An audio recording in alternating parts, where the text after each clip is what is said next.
I've made over 400 tracks. And at first I just thought this was like a gift and I would get back in another corporate position, but I was very much spiritually blocked from applying to jobs, getting any responses, being ghosted. It was like, no, you're not going back. This is your purpose. And so I started actually taking more time to translate every message that was coming through from John. Luckily, Brian was able to help me get some of them cleaned up more. And I learned more about, okay, the right way to do things to actually just like amplify stuff and actually make it clear.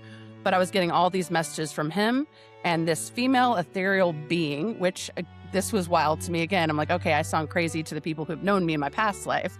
So I'm shedding my entire identity at this point. I'm losing family, friends, my identity as a corporate leader, and that was hard enough. But then I'm suddenly a musician. I'm like, people are going to just think I've completely lost it. My kids did, they're like, Mom, you're suddenly a musician. Can you just go back to corporate? That's embarrassing.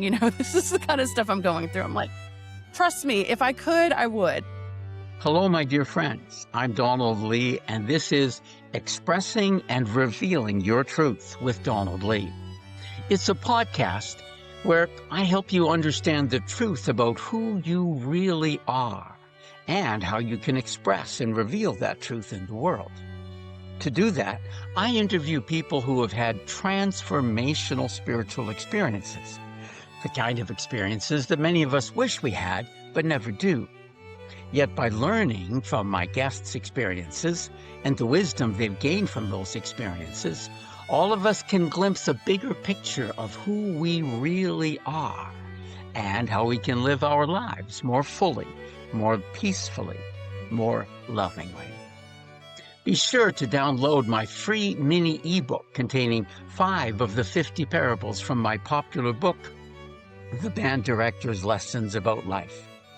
These little parables are short, easy to read, inspiring, and also help you to understand more about who you really are.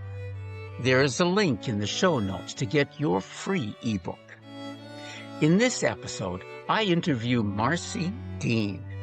Marcy has a very unique and amazing story about her spiritual gifts. She's always noticed she had spiritual gifts, but she wasn't using them. She had a 2-decade-long career in the computer business, first with IBM and then with Amazon Web Services. But after a series of disasters in her life brought all that crashing down, she was guided to step out into an entirely new and frankly bizarre field. It's almost like the story of Jonah in the Bible, how he tried to avoid the bizarre mission that God gave him. Now, Marcy actually channels music, an ethereal type of music that seems to cause physical, psychological, and spiritual healing. You've really got to hear this story. So let's jump into this amazing interview with Marcy Dean. Hello, my dear friends. We're here today with Marcy Dean. Now, Marcy has an incredible story. Most of my guests have often one dramatic spiritual event, but Marcy has kind of a series of things that happened, and a common theme actually with many of my guests is that oftentimes we have to kind of spiral down and hit rock bottom in our lives before we can finally turn things around, make the transformation, the changes we need to make in our life, and kind of come back up stronger and better than we ever did before. So in a certain sense, we do have that pattern in Marcy's life, but you're going to be thrilled by this. So I'm going to let Marcy start however near the beginning she thinks is necessary to set the stage and explain kind of her journey, the spiritual gifts that she's developed and how she's using those spiritual gifts today. So Marcy, welcome. Great to have you. It was a delight that we got connected, and take it away. Tell us your story. Thank you, Donald. I'm excited to be here. I've been focused the last couple of years on my story of the last few years, but actually I've had gifts my entire life. And in the work that I've been doing recently, I've actually gone back. So like I've gone back and looked at my life, kind of doing like life review and moments that I knew I could have been fully awakened. I had small awakenings in my life that I kind of dismissed, and I continued to fit into society and make sure that I continued making the good grades, getting the good career. I did all the things by, society standards right. But when I was a child, I had several very close calls with death, one of which where I drank turpentine at 4 years old. And I thought it was apple juice. My mom put it into a Smurf cup, like the little Dixie cups they had in the 80s.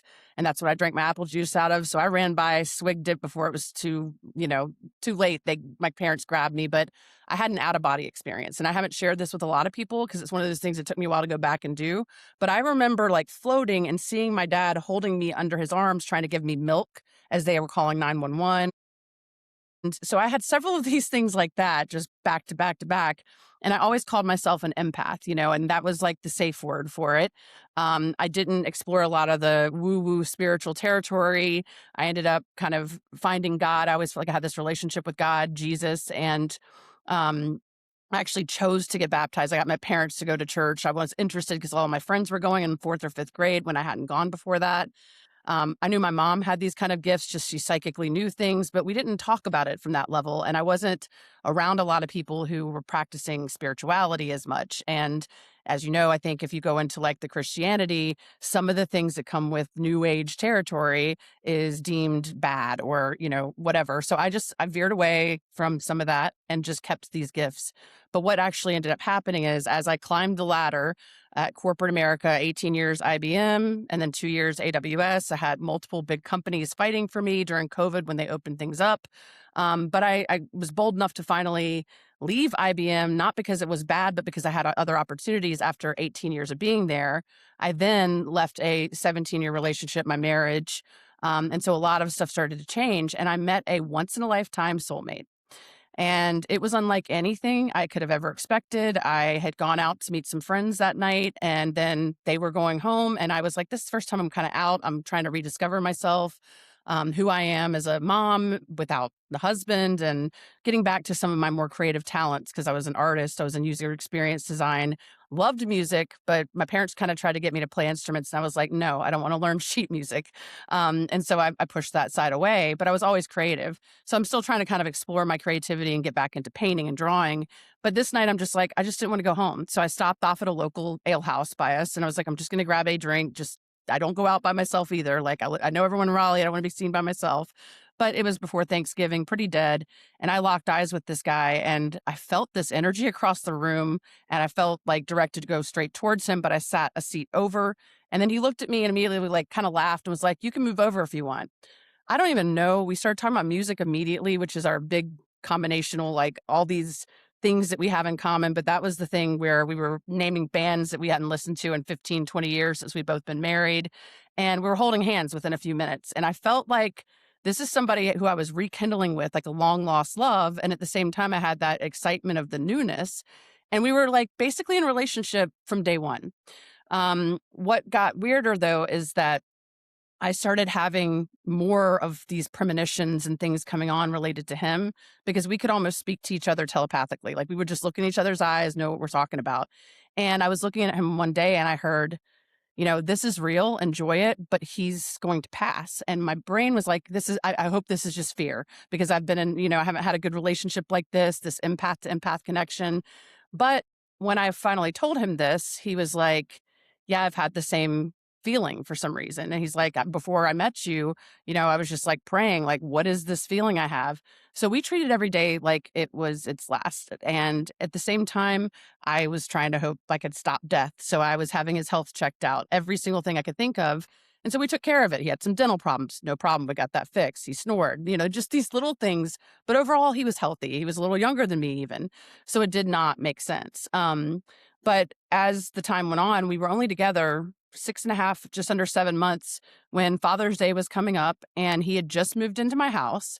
I knew we were moving forward. It was just like he had a son. I've got my daughters. It felt like the family I always wanted. And our friends invited us down to go boating, which my dad had been a boat captain. Some of my other awakening moments were after my dad died. I started having all these different connections to him. And so that was the best place for me to be, out on the water where I spent so many years with my dad. So went down there and We ended up docking at this private island, which is beautiful. It's called Lee Island outside of North Carolina, Wilmington area.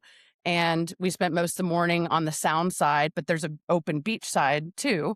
And after lunch, John was standing at the stern of the boat and he texted me, which was interesting. He texted me, "I love you, Marcy." And I'm like, "Why are you texting me when we're right here?" But I wrote back what I would always say, which is, "I adore you, John." And I said, "You are my life." He sent a red heart. And then he said he was taking his son to find somewhere to use the bathroom. The rest of the people we were with said, "We're going to head to the beach." And their son didn't feel well. So I said, "I'll stay with him because I think John's coming back by here." Well, John never came back by. I'm sitting there waiting, watching her son and my friend's son. And finally, I was just like, something's up. I've got to go around there. So I walked over, and that's when my daughter approached me and said, "Mom," something like she's shaking, "Mom, something happened to John." And I look beyond her, and there are people doing chest compressions with him on the edge of the beach. There's a whole like moment where like everything blurred and all my focus went towards him. And I went over and I touched his arm and I knew he was not in his body, but I felt this energy behind me. And I heard him say, "Go be with Lucas," who's his son. He had just saved his son's life in a rip current.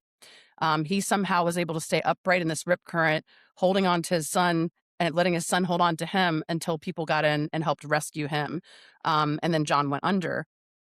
But this feeling was like John hadn't left me, and I feel like I was almost given like a blackout moment where I don't remember the trip from the beach or the beach area on a boat over to the mainland, where I'm suddenly in an ambulance with his son, dripping wet bathing suit by myself because others had to take the boat back. I'm having to call people from 2 hours away.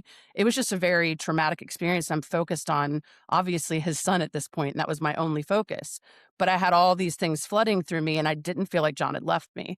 So fast forward, I get home and there was a bracelet John wore every single day. He never took it off to shower, to swim, any of that. And it was on my pillow. It's one that has his son's name and Roman numerals for his birthday on it. And I'm like, how in the world did he, like, he couldn't have left that there and he wouldn't have left it there. It still didn't make sense to me. But it showed me that it was time for me to kind of get in gear. And this bigger purpose we both felt we had was beginning now. I was hoping it was something just very 3D, very earthly purpose, but nope, it's like he's on the other side. And I actually was kind of doubting some of the stuff because I'm going through grief, and I went to a medium that I found and she already had John coming through, didn't know anything about me. I called her to kind of quiz her because I'm like, I'm really intuitive. So I want to, and she's like, "John's already come through." And she started saying the same thing. The first thing John said to her is, she's like, "I've never had to say this to a client because I don't want to lose clients, but he says, you don't need me. It's okay that you're doing this time because he doesn't want you to miss anything, but you guys have a major purpose and you need to pay attention and he's with you." There was a series of things that happened after this, but I took a grief leave from AWS and I sat in this grief and I feel like it Just opened a just for portal. people who might Yeah. not know, that's Amazon Amazon. Web Services. Yeah. So that's the technical side of Amazon, not the, delivery that we all love, but more of the product side. So I worked in a lot of technical developer tools and I was a user experience leader. And that is helping, what the flow of the product looks like and all that. And so, long story short, I took a grief leave. And during that time period, I just started experiencing a lot of things and I started writing things out. And I was guided to do things like, "Marcy, form a blog." And I'm like, I don't want to be a blogger. Like, when it came to social media, I'm like, social media, I had Facebook because it was basically like my family album and I didn't want to do all the rest of it. I'm like, it's too much. But now I'm being kind of encouraged in different directions and getting all these intuitive downloads and feeling John right there with me. So there are so many things that happened that I can't even remember what led me to this, but suddenly I started hearing we were going to communicate some way. And I went back to his messages that he promised me if anything ever happened to him, he'd communicate through music. And again, my dad had given me lyrics in my head or had songs randomly come on that helped me feel connected. So I'm playing my music, but that wasn't it. So next thing I know, I'm recording weird sounds and I've never used audio tools. I've never done anything. This is pre-music, but I'm being guided to record them and then do frequency mastering in a tool being led by source, by God, by John, not by reading any manuals or understanding the tool.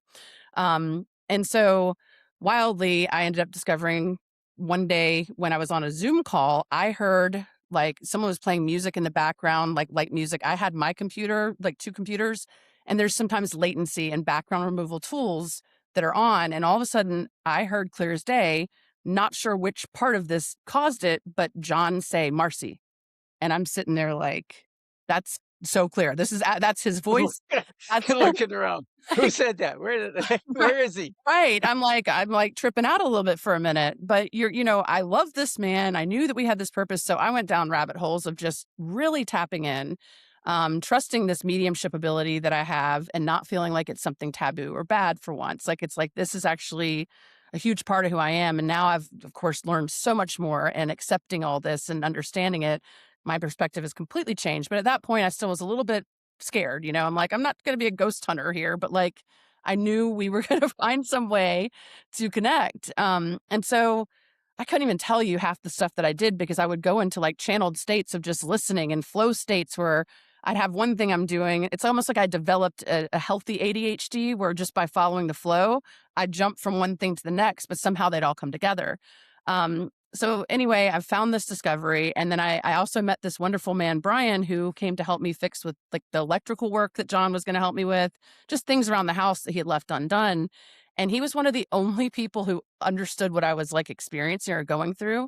A lot of my friends just either think, first of all, they couldn't understand how I was even like surviving and going through all this. But then, I couldn't really talk to people like, yeah, John's coming through the audio and, they think I'm going crazy. I've got a mainstream corporate job and suddenly I'm talking about my late partners talking to me. Right. So, um, that was an interesting phase. So Brian had actually gone through some of his own experiences with an awakening and he was very supportive. And so over time, this man is now my like partner and I know divinely guided to me and I could not do any of this without him because it's just a lot to take on. So after I went back from my grief leave, Amazon basically changed their office policies to return to office, and I was hired fully remote. So they're asking me after I've just gone through divorce stuff and losing this wonderful man if I will move to Seattle or New York. And I'm like, no. So I was slowly pushed out of the business over the next couple of months and laid off. And a month after my layoff, my brother died of an overdose. So it was like series of things. And that same month that I got laid off was one day I heard Marcy make a song. I'm like, make a song? How? So again, I'm starting to talk to Brian about all this, and he ends up telling me about his history as a DJ and that he produced a song. And I'm like, well, suddenly look what I just did. I'd opened GarageBand today and I made a track, and he's looking at me like I cringe at the quality of this song now, but he was just amazed that I song together like in a couple hours. Cause he's like, I spent 3 months on my song. And of course, this isn't mastered as well or anything, but it just, his brain was just, and he looked at how I'm doing everything. He's like, Marcy, you are using all these tools upside down, backwards. You're breaking every production rule. I'm like, well, that's what happens when you listen to the divine instead of looking at the manual because I'm a perfectionist. If I learned music the way that it's supposed to, I probably would have never discovered this. So I finally understood why I had resisted. So this continues with suddenly I'm making songs every day. And just to fast forward to where I am now, I have made over 400 tracks. And at first I just thought this was like a gift and I would get back in another corporate position, but I was very much spiritually blocked from applying to jobs, getting any responses, being ghosted. It was like, nope, you're not going back. This is your purpose. And so I started actually taking more time to translate every message that was coming through from John. Luckily, Brian was able to help me get some of them cleaned up more. And I learned more about, okay, the right way to do things to actually just like amplify stuff and actually make it clear. But I was getting all these messages from him and this female ethereal being, which this was wild to me again. I'm like, okay, I sound crazy to the people who've known me in my past life. So I'm shedding my entire identity at this point. I'm losing family, friends, my identity as a corporate leader, and that was hard enough. But then I'm suddenly a musician. I'm like, people are going to just think I've completely lost it. My kids did, they're like, Mom, you're suddenly a musician. Can you just go back to corporate? That's embarrassing. This is the kind of stuff I'm going through. I'm like, trust me, if I could, I would. Like, I really was like, this is a hard thing. I'm like, I'm suddenly being guided to take my retirement out early and take the fees and just know that this is going to build into something beautiful. The confidence that it takes to shift your entire identity and to be going through so much grief, but then have some sort of like, okay, I got to keep going. Let's be positive. It's a challenge, but in this, the music is the thing that saved me. When I started sharing it with certain people that I met online through like other people that I started seeing, oh, there's this collective awakening going on. There are other people experiencing things, nothing like what I've got, but they were experiencing things. And everyone that listened was coming back like, Marcy, I don't know what's in that music, but the way it hits me, like I could feel it through my body. My headache went away. My back pain went away. My ADHD brain that wants to think in all these different directions just stopped thinking. I had a woman with like PhDs in music, and she had done sound therapy for years. And she said, Marcy, I got so tired of listening to music that I just have to drive in silence, but I wanted to check out your music. And she's like, I found myself, I'm like, I'm not even judging it. I'm just lost in it. So all this to say is now I've suddenly been put into this completely different category, making all this music, realizing it's healing. So I'm researching nervous systems, I'm researching all these things. And because this doesn't fit into a single category, it's been very hard to try to figure out, oh, wait, I have to build a business from this. This is entrepreneurship suddenly that I didn't choose. It's not like I said, let me start a design business, which I've got all the history in. I'm doing something so out there and wild. But one of the beautiful things is all the people I have met online. I'm so thankful for the fact that we have this ability now to connect globally, because here where I live in Raleigh, there are very few people I can talk to about this yet.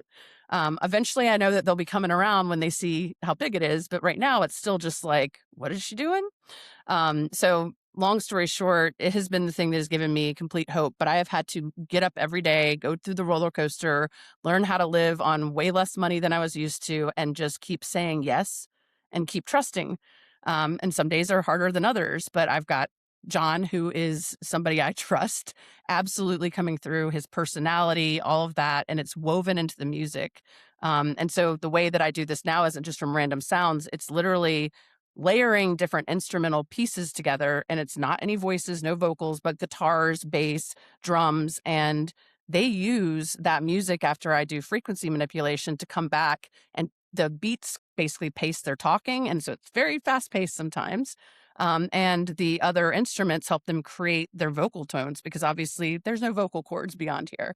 And so I'm still trying to figure it out, doing more research and connecting with different people. But it has been the one thing that every time I'm stressing out, I used to have major generalized anxiety disorder. I used to struggle through like that perfectionism and all this. And now I've just been able to let go. And if I'm stressed out, I listen to my own music and I can calm my whole nervous system down. So it's been beautiful, all the testimonies of people that are getting things done on a productivity level, like twice as fast. People who are, feeling better, especially the biggest part is neurodivergent children. um, I've worked with a few people, and I'm trying to roll out some test runs, because you got to gain the parents' trust before you're saying, here's some new tool for your children. But I've had a couple Right. nonverbal kids, or kids that struggle with those, like with communication, and they have behavior issues because they can't express themselves. And the one woman, she said the second she put the headphones on her son, his eyes lit up. And so this spirit language that comes through, it's like this kid understood it. And so one of the things, the messages I've gotten from John is about the next generation of kids being more spiritually wired. And so they come in and they're not understood here. They don't fit into society. They don't fit into the normal school system, any of that. And so this is like a huge thing that I'm now learning and understanding about these children that are wired differently, wired for spirit, really. So When you use the term neurodivergent, which is a very general term, yeah. are you meaning children with autism and that sort of thing? So I consider myself neurodivergent. Actually, I don't have a diagnosis, but anything with the ADHD, autism spectrum, just to me, Okay. anyone who has a lot of like out of the box thinking can actually tap in. They're connected more to the intuition. I feel like there's a spiritual connection on that. But the autism spectrum is key to this. John's son was diagnosed with mild autism, but he was very like close to normal as you can get. But he would kind of have these puzzling things he'd say. And I just kept saying, this kid's psychic. I mean, the things he would say, he just knew things that he shouldn't know if he wasn't completely tapped in. And so, this is a big thing that I'm researching now, because I would love to help people understand that this isn't a disability, and more kids are being born with the autism diagnosis. So, Are you familiar with the telepathy tapes? actually, I have met with Diane Hennessy Powell. Neat. Yeah, we're supposed to reconnect again this summer. She's a busy woman, but it was interesting because once I told her what I had, we had like a Zoom call, and she's building some things out in the Midwest for like some sort of organization for the autism and the neurodivergent communities. And I'm hoping to get some of this music tested through that. But again, every person I've met plays a piece in the puzzle, and maybe it's now, maybe it's later, but she was wonderful to talk to. But she started asking me, She goes, "So what are we?" Like, because I'm having this discovery. I was like, "I'm coming to ask you some things, and now you're asking me, are we aliens?" I'm like, "I don't know." Aliens, yeah. But it is Well, for anyone who doesn't know about that, like, they have proven that the telepathy factor happens, and this is actually one of my gifts that is I don't talk about as much, but when I've been around kids that are struggling with vocalizing themselves, verbal stuff, I'm able to kind of tap into them the same way that I channel from beyond. And I've been able to confirm where I'm saying, "You're thinking this right now, you're feeling this way, right?" And these kids are nodding at me. So this is still something I'm exploring too, because I'm not around them all the time, but I've clearly been able to help translate even between parent and child when the parent's frustrated. Again, we talk about nervous systems. It's hard sometimes to understand even your kid who can speak well, sometimes worse because they can talk back. But when you're frustrated, you're missing cues. So your kid might start behaving even more outwardly in a way that you don't want them to. And then you're right. push pull, right? So I've been able to help people and help different parents kind of sit down with their kids and sit on the level, on the floor. I'm actually launching a 21-day neurodivergent family like protocol that's 7 days of recommended songs with different exercises that you do for the parents so they regulate first, and then the second week they integrate in with the children and listening with the children and trying it in different ways. But always one of the things I say, do not introduce this as punishment. So that yes, it can help when your kid's having a meltdown, but first you want them to see it as like, hey, first thing in the morning, this will give you energy. Like when you get home from school, it's a transition moment. So I've got all these different things that I've put together in this program where it gives them guidelines to try different things over the 7 days so that when their kid is having a meltdown, it can be offered to them, or they can listen together if they're both frustrated with each other.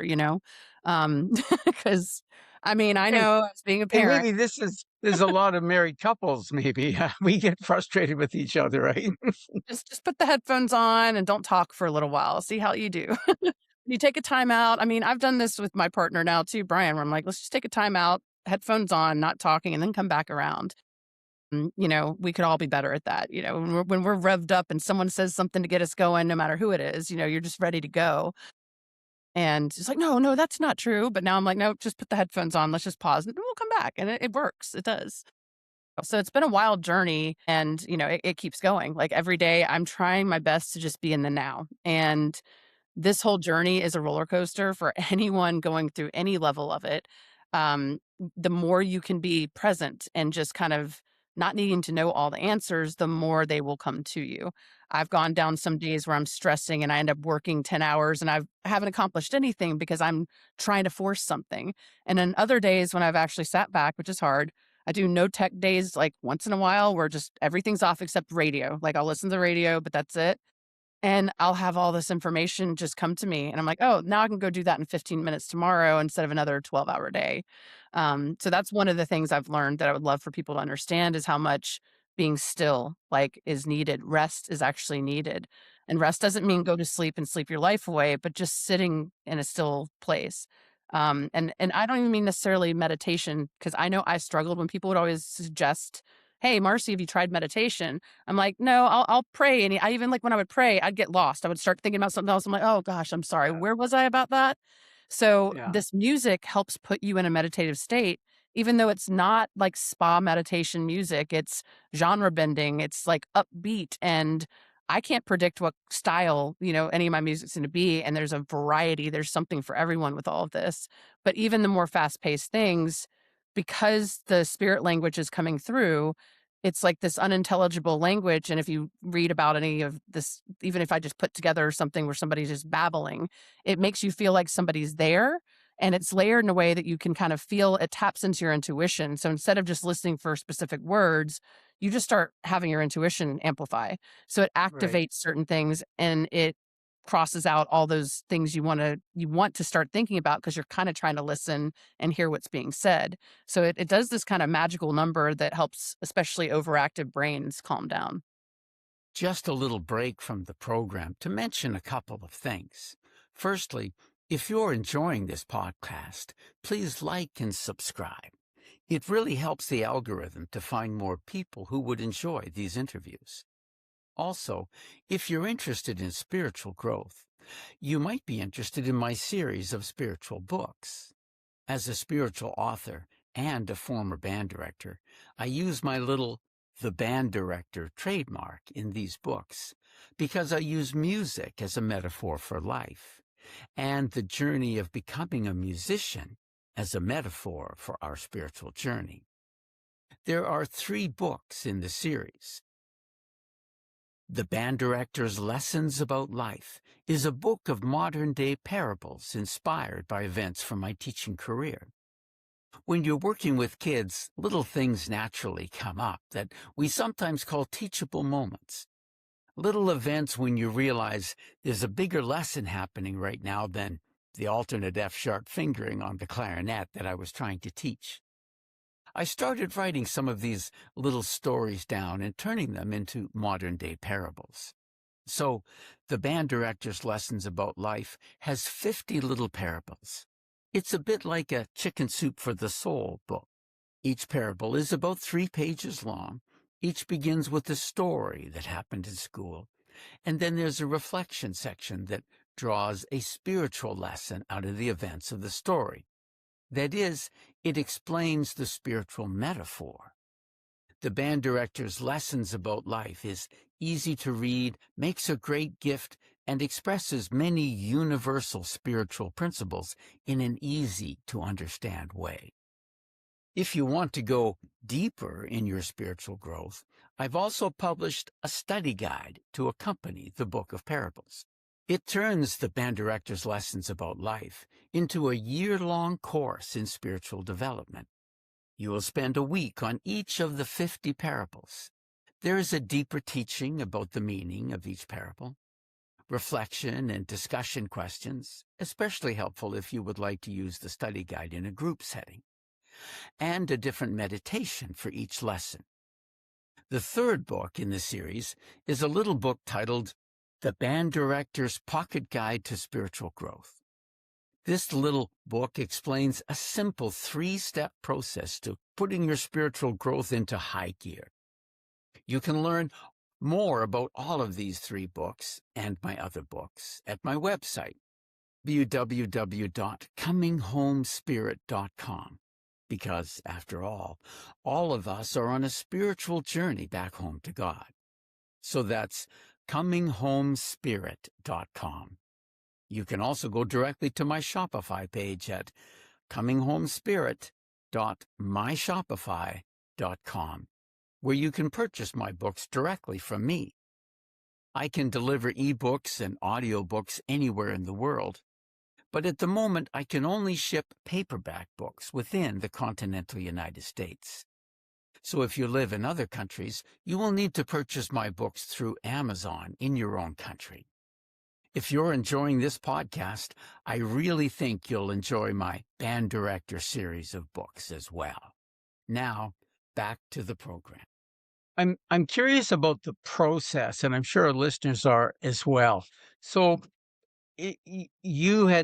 this is a type of channeling, right? Yeah. So And and absolutely. in your channeling, John is coming through, and also this other non-physical being that you've given a female name to. I guess you sense a kind of a feminine energy about She's this absolutely being. the most beautiful, watery female vocals that are like that you've ever heard. And some of my tracks, she comes through more prominently than others.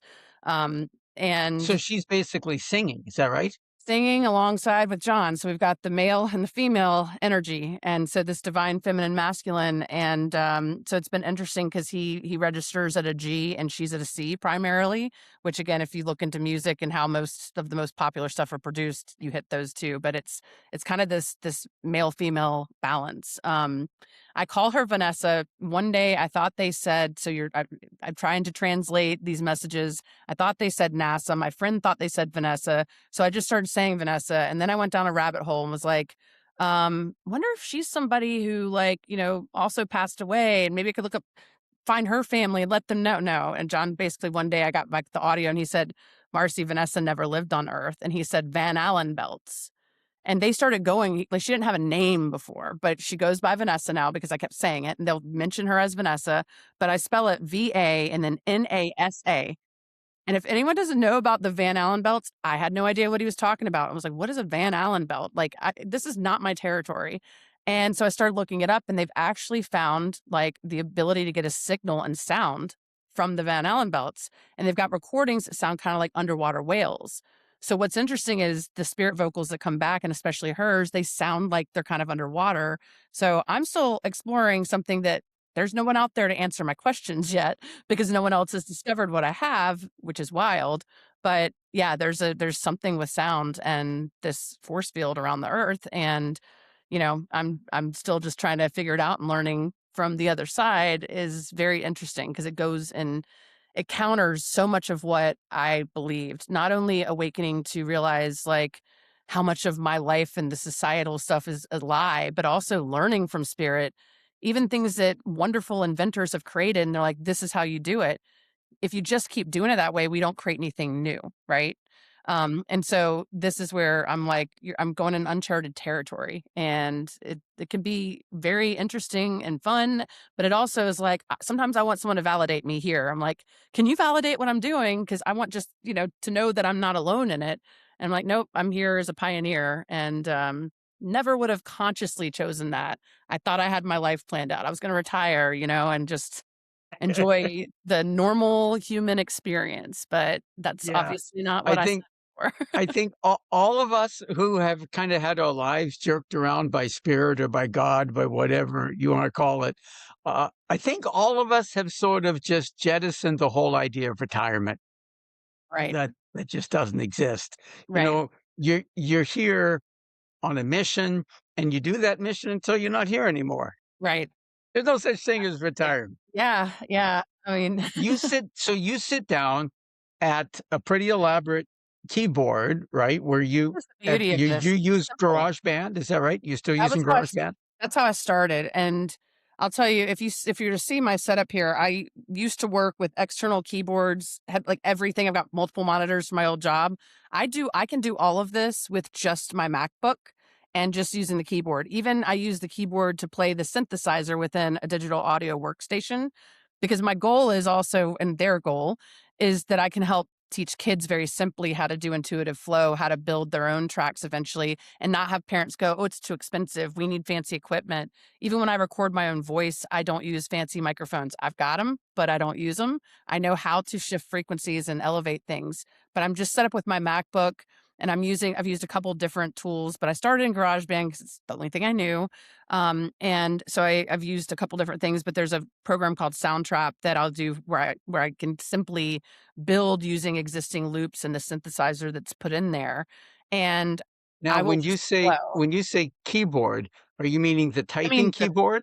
typing keyboard. So they've Yeah, got letters. you're not talking about a piano keyboard, No, an electronic. I have a Right. MIDI controller too with the piano that I hook up, but the more I was doing those extra things, I was guided very much by spirit to be able to, "Marcy, you need to be able to do this with just a computer, so you can have the argument for parents that as long as kids have a computer, or anyone who wants to learn, and headphones, they don't need expensive drum quick kits or lessons, or need extra monitors or extra, like, expensive whatever for building music."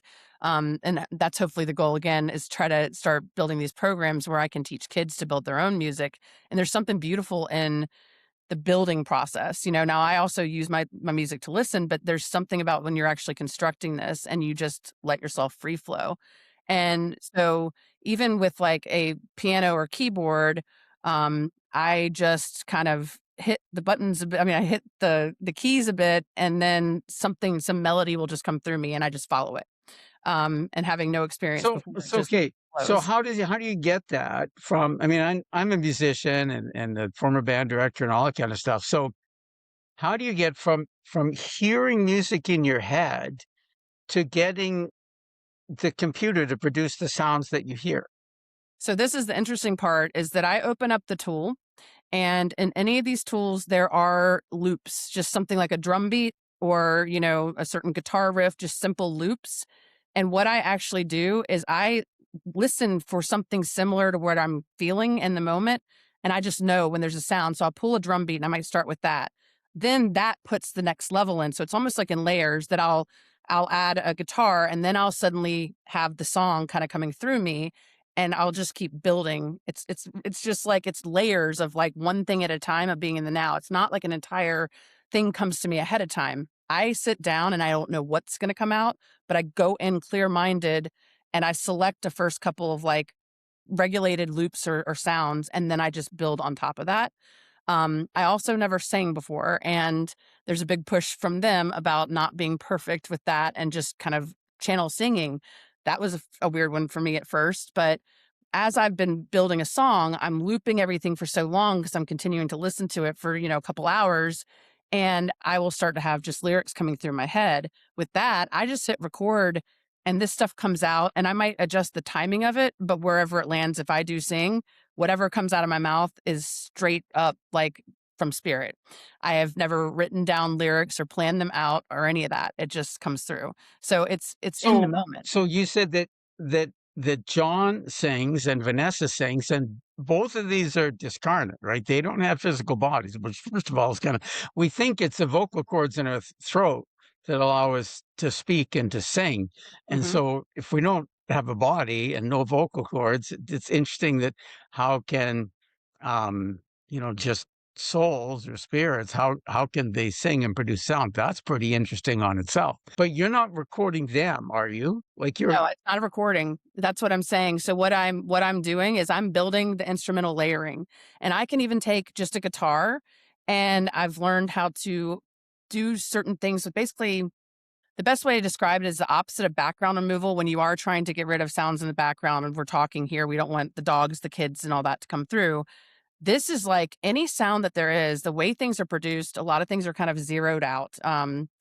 And even our physical devices, they have a volume cap, right? Like there's 0 to 100 or like 8 bars. You can't turn the volume up past that. And this isn't even about volume, but within that volume range, I'm manipulating the frequencies. I am blasting things that audio production says, no, that sounds bad. We don't want that reverb. That's an artifact. That's distortion. I am blowing those things out of the water in certain ways where they start to come in. That spirit is already living. I can take a single guitar and show you where these new sounds come in by the way that I amplify. So then I take all of those sounds where I've completely blasted the frequencies, and that's where I've got this proprietary process. I use 2 or 3 different tools, almost like doing voice isolation or background removal. And the instruments fall away, but they've used the instruments and beats to create voice. And it sounds just like John's living voice. Sometimes his accent changes and everything, but it's his tone. And Vanessa always comes through. And so they come through different instruments. The female voice comes through a lot more from piano, flute, like these softer sounds. And then John's normally from guitar and bass and drums. And with percussion, interestingly, we go back to like, I think, people a long time ago knew that you could hear spirit and they'd go around in drum circles. And when I use any kind of percussion type sounds, when I amplify everything, it creates like a hollow space and I can start to hear and feel the energy around the drum beat already. So I'm mastering things. I'm breaking every production rule. Things don't sound polished. I'm bringing back the snap, crackle, pop of like older recordings, vinyl record type sound in a lot of my tracks. And that's where I feel like over time, we have been boxed in, boxed down with how they produce music. For example, with the way I shift frequencies, I have a television in my bedroom. I've always thought it just had a really bad speaker in it. And I'd have to turn it up to like 90 out of 100 to watch shows and be able to hear it.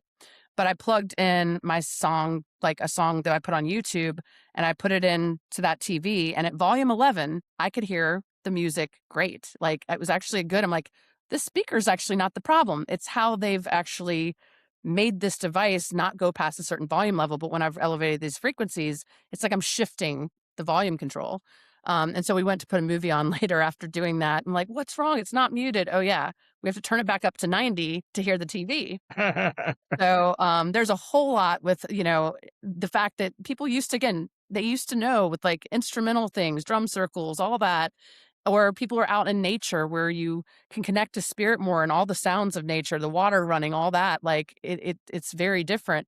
But we have so many of us that are buried in a digital world now. Everyone is in a computer, cell phone all the time, right? And so we're being like stripped of that. And the newer music is definitely just flat. It doesn't have the energy that, a live rock band playing had, or like 70s, 80s music rock, whatever, just where there was an energy to those instruments and how you'd hear them. And now everything's very like digital and flattened, right? And so it's almost like we've been numbed by the way the audio is controlled. Can you share with us, do you understand kind of what mission God or spirit has given you in this new phase in your life after this transformational changes really? Yeah. Again, for me at first, this has been the journey. And I know, I've met a lot of entrepreneurs since I've become one, and people are doing stuff that's more mainstream and normal. And I worked in corporate, and I know how important it is to have your exact mission statement, your avatar, and know what your niche is. What's been hard for me, even though I can help everyone else with that, is that I've had such crazy different responses from people that it's helped with so many different things. It's hard for me to say I only help these people. I do know that John's messages say that ultimately we are helping this neurodivergent, more of the autism diagnoses be understood. But in the meantime, I started with, what is the first thing you do when you have discovery? You're like, well, this can help people who are grieving, because it was helping me. And I wanted to put that out there. So I went through that phase, but I realized I don't want to be stuck there. I can't stay stuck in grief. So, like, yes, I can tell somebody, try this out, but I can't be your therapist, and I can't be like, I can't stay stuck in grief. But what I was realizing is that's when I started learning more about the nervous system, and that applies across the board to people. I'm not a medical doctor. I can't make any claims, but I've had people with physical ailments and them change. I have a dog, for example, who I believe it's just a lipoma, but he had a mass growing. And I was like, oh, I'm scared to take him to the vet and see what they're going to say and how much it's going to cost. And, just the fears that go through that. So I decided one day to start just putting the headphones around him. He's a little rat terrier. And he listened for like an hour. He cuddled up in it. He loves it now. Like, I'll just put the music there and he listens. That thing went down half the size from him listening for 2 hours. The next morning, woke up and it'd been getting bigger and bigger.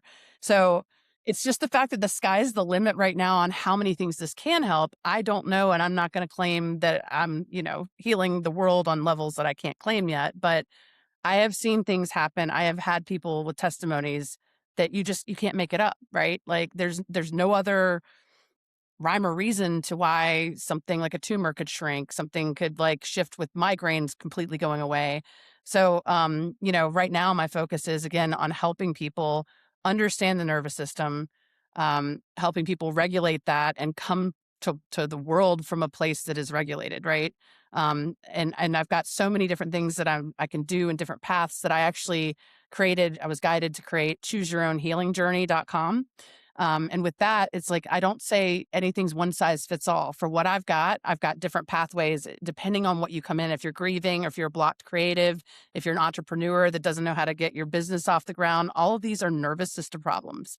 And so I really take in people and I evaluate which one are you. And then we look at different coursework or different pathways depending on who it is. And because of my background with user experience and design and brand management, if you're an entrepreneur, I've got a 21-day system that I help you build all those things out, but while regulating your nervous system so you aren't making haphazard decisions or quickly jumping at the first ad that comes up in a panic.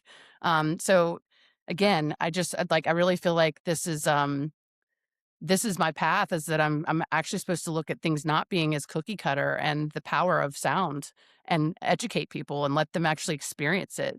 So, yeah, with the Choose Your Own Healing Journey, not everyone knows Choose Your Own Healing. I mean, Choose Your Own Adventure books.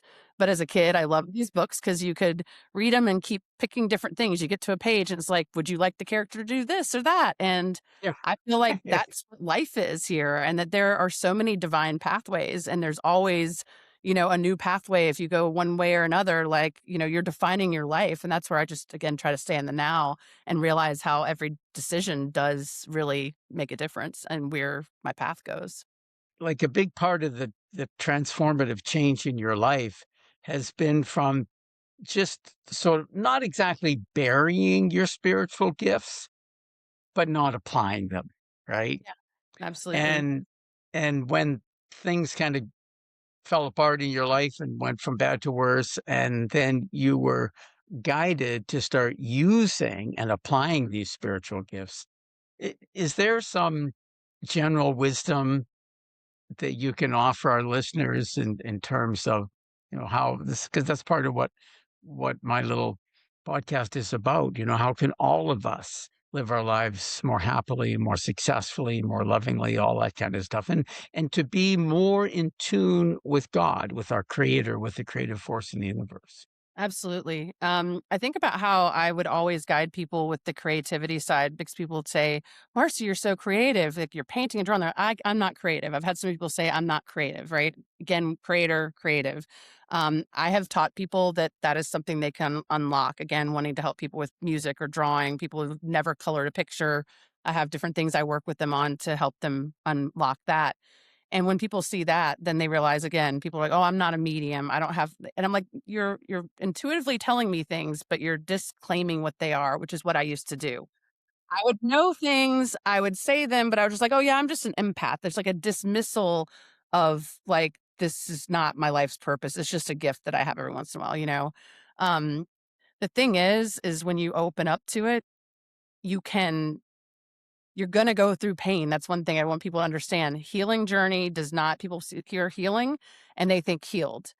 Healing means you have to go through the rocky road, you have to open up yourself to look at things, to face things, but every single one of us can tap into this level of intuition, this level of knowing, this level of wisdom that is within us, that God is within us. And it's not some external thing you pray to and hope it gives you $100 next month and then walk away, right? A lot of people go to church just every once in a while. Like, I feel like I live in spirit every day. There's still moments I'm human, and this is not also to say that people that I used to see that were more in the woo angle, they were like mountaintop, have it all figured out gurus. I couldn't relate and it would make me feel like almost ashamed that I'm like, well, I'm not ready to live that path. You do not have to be perfect. You do not have to already be sober, eating the best food ever to open up this. That's actually part of the journey.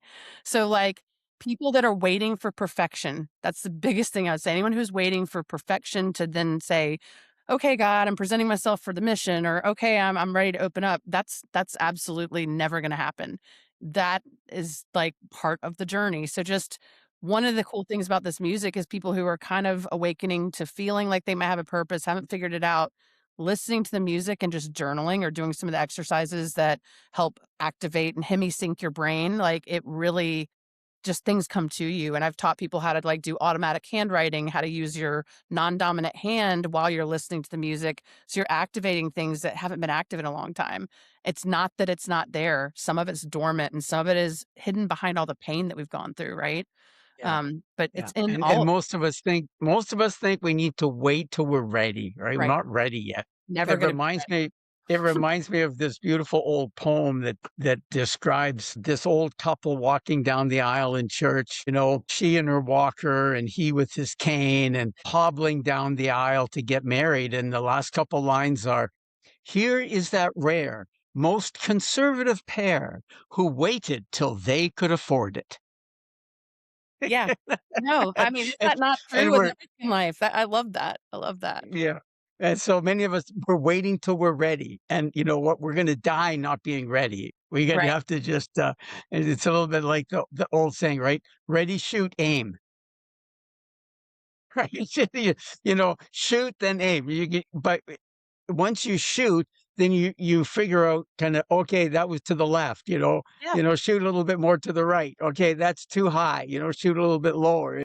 Like, life is so much trial and error, and we have to do things before we're ready, before we have all the information, because we're never going to be ready and we're never going to have all the information. Absolutely. And there's a lot of imposter syndrome. And I honestly find one of the things I want to call out for anyone who is starting their spiritual journey, if you're in social media and all of a sudden your feed is talking about all these people who are like, manifest this, you can have this wealth, all these things that are out there can actually make you feel even further away because it's ads that are not telling you how to do it. And so you feel like, well, I'll never be there. It feels so far away. That's one of the things I work with people on. I did this even as a senior leader, is the fail fast method, right? Just try it. Like, it doesn't, rough, dirty, messy, just get something out there. That's how you learn. You could spend a year perfecting something and it might not be the right thing because you haven't tested it. So very important just to go ahead and throw your ideas out there and not hold back. And, you know, it takes a lot, even for me, to put myself on social media and be talking about this stuff, knowing I might have an audience member that's like, "Ugh, she's lost her mind." But it's like, there's such a collective awakening that's beautiful right now. And I've made some of the most amazing connections and we need each other. But you are not, you can't wait till you're ready. Exactly everything you were saying. Like there's no ready. And we learn from all the failures, something about language and how we've used words throughout society and what they mean to us. Failure is one of those, like, I like to say, "Go ahead and fail," because that's where you learn. But people see it as like the F on the report card, I'm in trouble. A lot I've learned is about the language we use, how we speak to ourselves, how we associate certain words that like make you cringe. Like I do exercises with people where I have them write down all the words that like hit them and make them like, I can't stand that word or it's a bad thing. And then I help them do like a disassociation. So even the word selfish, that was one that was hard for me because I don't want to be known as selfish. But because I didn't want to be known as selfish, I was giving away everything to everybody else and I wasn't putting my oxygen mask on. It's not selfish, but some people will make you feel like it is if you put yourself first. If you're not putting yourself first, you can't support anybody else, right? Yeah, the first person you need to take care of in the world is yourself. Because Absolutely. if, like you say, put your oxygen mask on first, or you're not going to be in a position to help anybody else because you're going to be dead. So, yeah, we have to look after ourselves first, and then we help everybody else around us. But we have to be strong, capable, and alive Yeah, I think to do something for I, anyone else. no, absolutely what you just said. I mean, like you can burn yourself out to the point where you're not going to be able to do anything, right? But also the key is when I went back to something where I was mentioning like avatars, people don't understand what that is. There are a lot of people that feel called. I've met a lot of people who are like, I just want to help people. I feel called to help people. Yes, we all do. But I think sometimes they keep their gifts at a distance by saying, I want to help people. And that's where narrowing in on, okay, so what are some of the things that you know are your strengths? Who are the people that you actually want to work with? Not just who are you going to make money from? Who would this work for? But like, who could you put up with every day? Because this is also part of your reward is connecting to the right people. So helping people figure that out. That is so important. And if you just say, I want to help people and you think that's enough to stop there, like really try to dig in and like, if you were to write your ideal client, the people that you know that you can help because you have learned something, you've gone through it. So use your own experience, your own wisdom, all the pain you've gone through that you've survived. And now find that person you were before you survived it. That's an ideal target, right? And so just helping people narrow in so they're not keeping it a distance. Like, I don't know what to do. I just want to help. Yeah. One of the things that I've written in my band director series of spiritual books is that follow your joy. Do what brings you joy in life and figure out how you can help other people by doing that. And everything will work out right for you. Absolutely. Well, it's been an absolute joy to have this conversation with you, Marcy. We will put whatever links you want in the show notes, but for those who may just be listening on the audio, can you tell us websites? Your music is on SoundCloud. Can you just speak out loud some of these in case people are only listening? Absolutely. So the music is Love Evolve. And this, again, was one of those divinely given to me names that it's hard because it gets auto-corrected a lot. But it's the word love and evolve, but it shares one E in the middle. So keep that in mind. There's not two E's, just the one So word. it's L-O-V. L-O-V, evolve. Yes, exactly.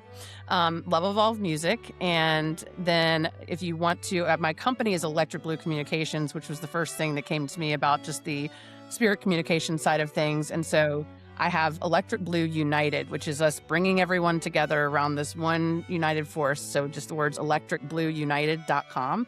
And that connects you to my Choose Your Own Healing Journey, the Electric Blue page, and the Love Evolve information, that anything that you'd be interested in learning about with that. A little bit more of my stories on there. You can actually access some of my music on there. And I do custom tracks and all kinds of things.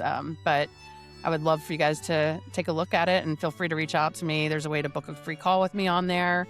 So anyone who's kind of going through questioning things, if anything that I've said helps, like I would really encourage people just to reach out. I'm very accessible. And so, I want to help people, but that's what we all say. and you have a way to do it. That is true. Yeah, that's good. So that's Love Evolve Music.com Music, loveevolvemusic.com. and electricblueunited.com. Either one goes to the same site now. Ah, okay. They'll both of those go to the same webpage. Yep. And that's kind of the portal. Yeah, you might say that's the main entry point, and you can follow different threads from there. So loveevolvemusic.com. That's great. Yeah, Marcy, I was trying to do too many different things. I went ahead and said, let's just point them all to the same place, and you can get to everything there. So, yeah, that's a good idea. That's a wonderful idea. Marcy, it's been an absolute joy to meet you and to have you on as a guest. And I'm sure that your insights in this interview will be a guidance to, I hope, many, many people. So God bless you on your journey, and all the best to you. thank you so much, Donald. It was great to meet you and talk with you. I'm sure we're going to have plenty more conversations to have. I think we just might.